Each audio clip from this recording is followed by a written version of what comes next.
To make a copy of a list, you can use copy function or deepcopy function.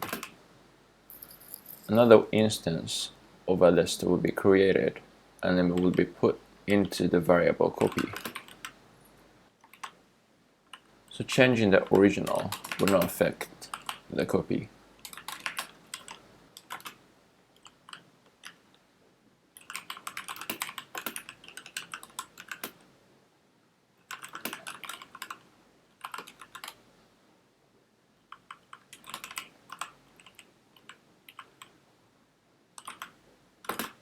The string was modified only in the original list and not the copy list.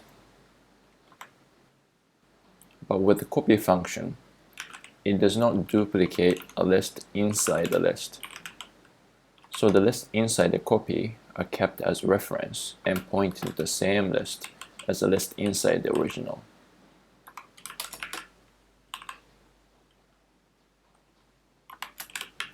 So modifying any of the item in the nested list inside the original affects both original and the copy.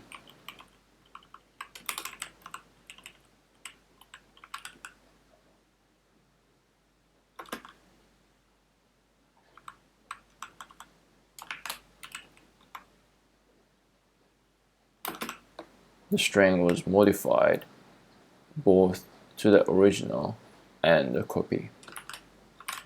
This does not happen with deepcopy.